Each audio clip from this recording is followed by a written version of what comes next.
माननीय सदस्यहरू, संघीय संसदको दुवै सदनको संयुक्त बैठकको कारबाही प्रारम्भ हुन्छ। माननीय सदस्यहरू, नेपालको औपचारिक भ्रमणमा रहनुभएका संयुक्त राष्ट्रसङ्घका महासचिव महामहिम एन्टोनियो गुटेरेसलाई संयुक्त सदनको तर्फबाट म स्वागत गर्दछु। Honorable MPs,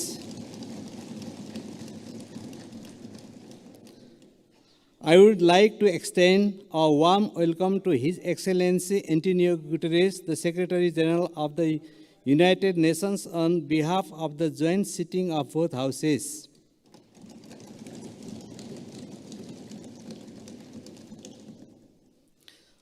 माननीय सदस्यहरू, म महासचिव महामहिम एन्टोनियो गुटेरेसलाई संघीय संसदको दुवै सदनको संयुक्त बैठकलाई सम्बोधनको लागि अनुरोध गर्दछु। Honorable MPs, I would like to request His Excellency Antonio Guterres to address the joint sitting of the both houses of the Federal Parliament.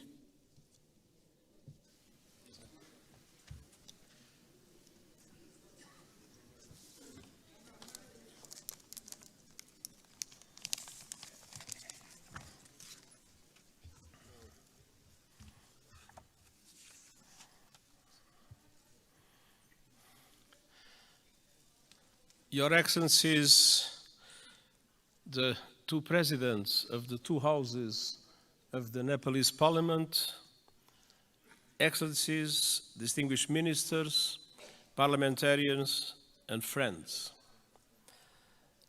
Allow me, before I start, to express my deep gratitude for the wonderful hospitality that the government and the people of Nepal has provided to me during these 3 days.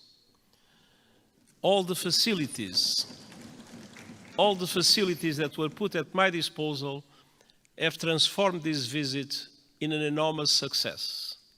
I learned a lot, and I commit to use what I learned to support Nepal in your struggle against climate change and for development of your country.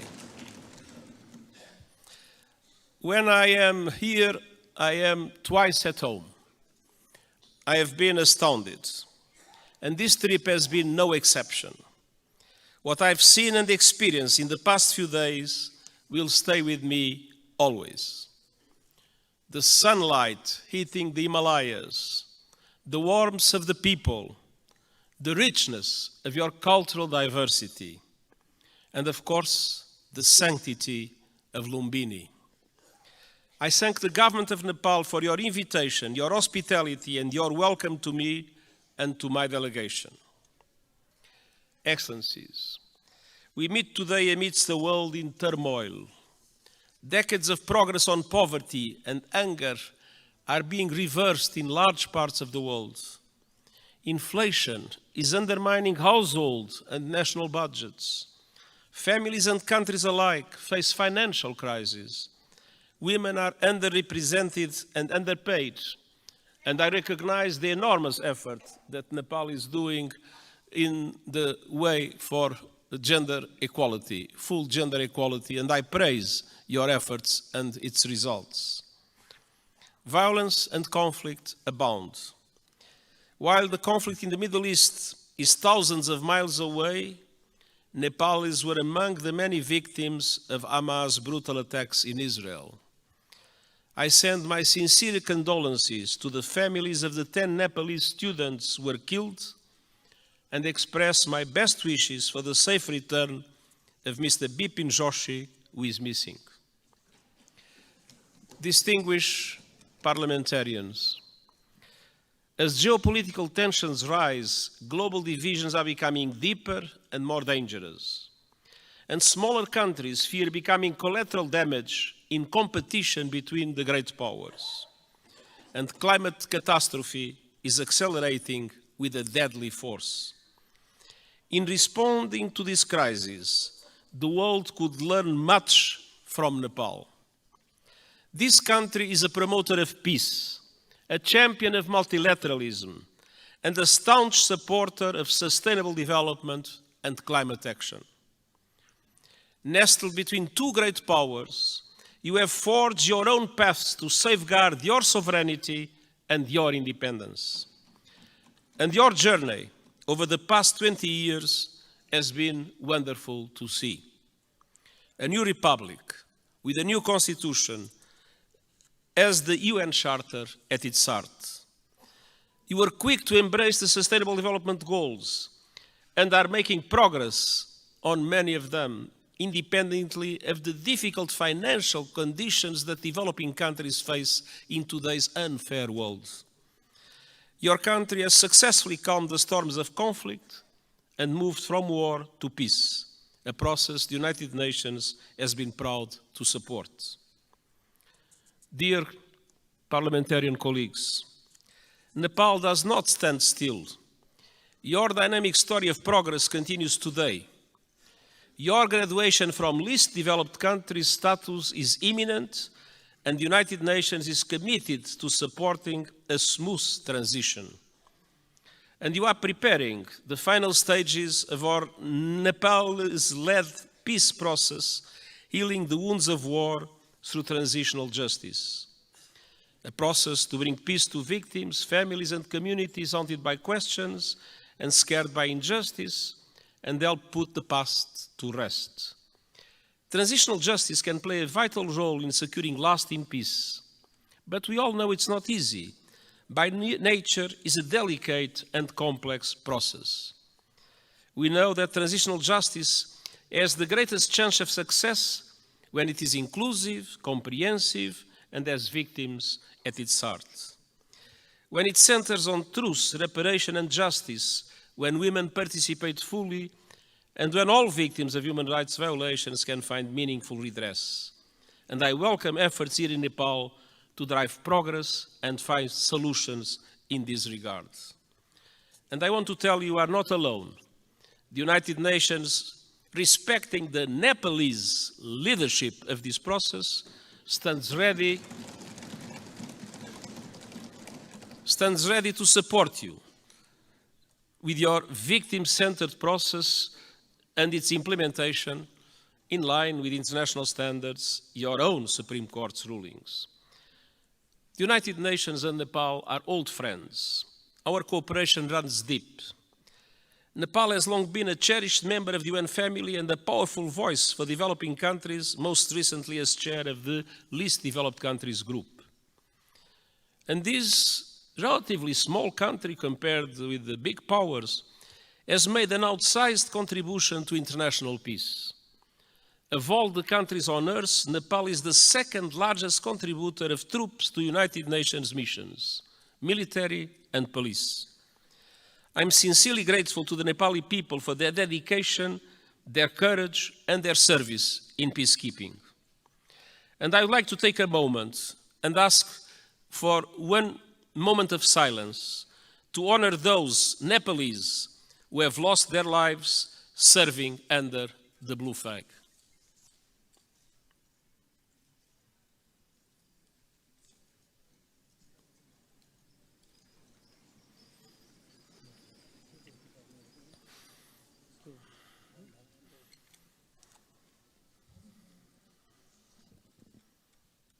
हामी मौन धारणको लागि 1 minute साथ दिनेछौँ।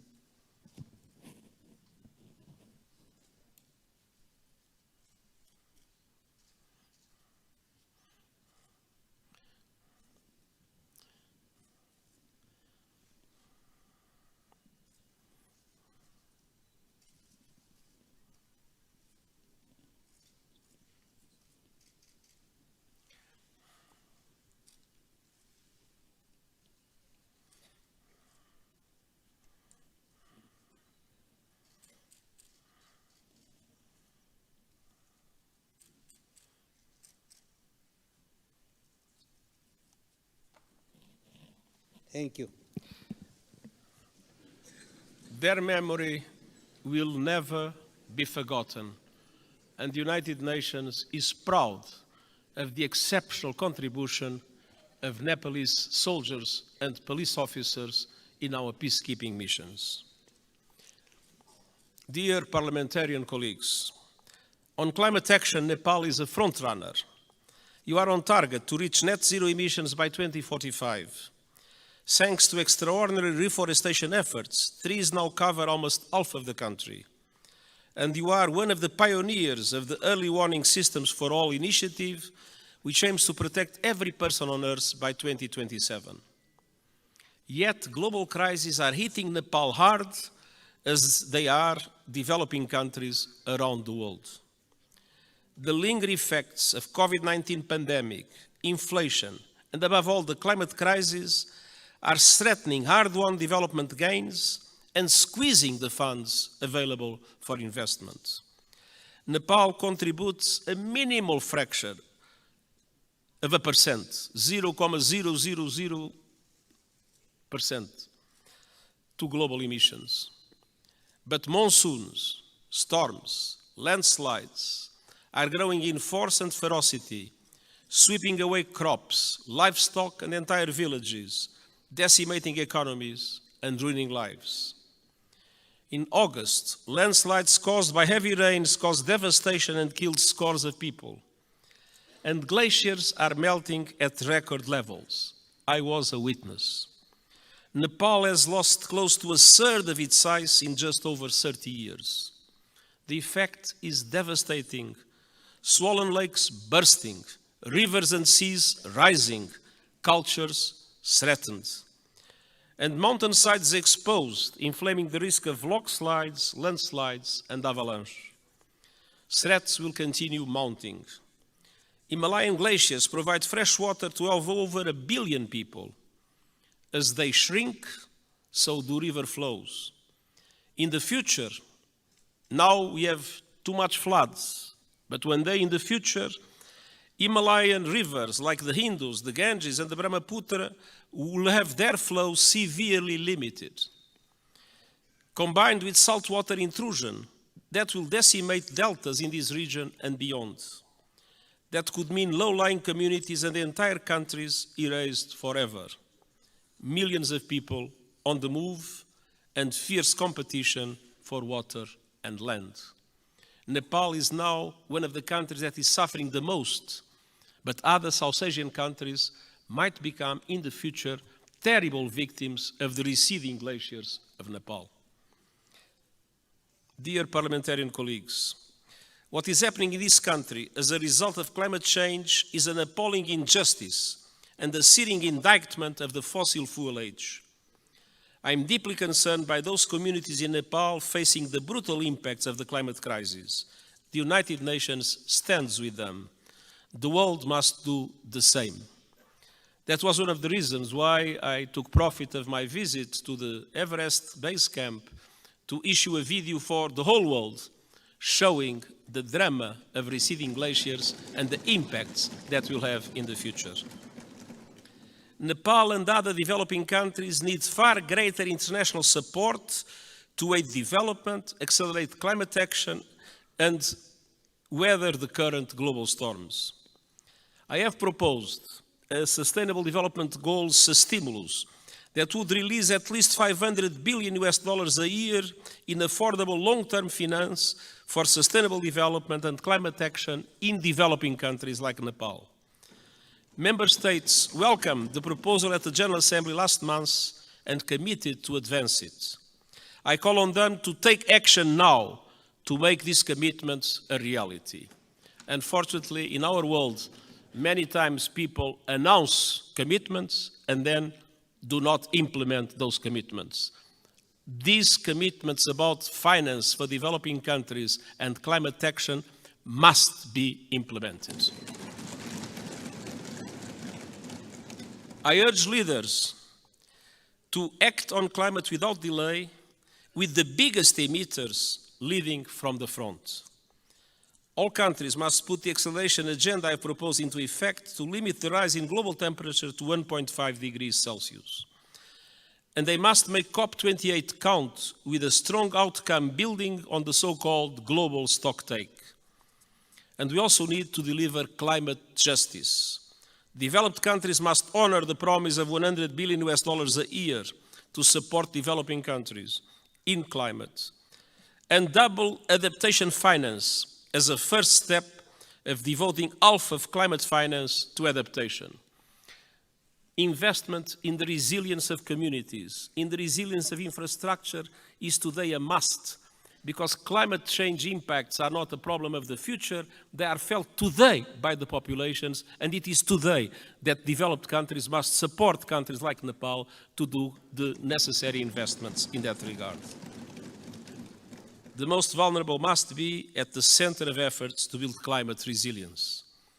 And all parties must operationalize the landmark loss and damage fund at COP28 this year. There is loss and there is damage. You can see it in Nepal. There must be a compensation for it. The Nepalese people depend on it. For families that have lost their home to storms, for communities forced to abandon their villages by rising rivers, loss and damage is not a negotiating point or a bureaucratic abstraction, it is a lifeline. Dear parliamentarian colleagues, Nepal has long been a friend to the international system, and today their system is in dire need of refresh, revitalization and reform. The world is in a state of flux, it is moving towards multipolarity, and that is a good thing. A multipolar world provides new opportunities for leadership and balance on the global stage. But this new dynamic requires strong multilateral institutions to maintain peace. History shows us that. At the beginning of the 20th century, Europe was multipolar, but without strong multilateral institutions, it descended into war that engulfed the world. That is not a risk we can take. We need strong international reformed institutions that reflect the realities of today.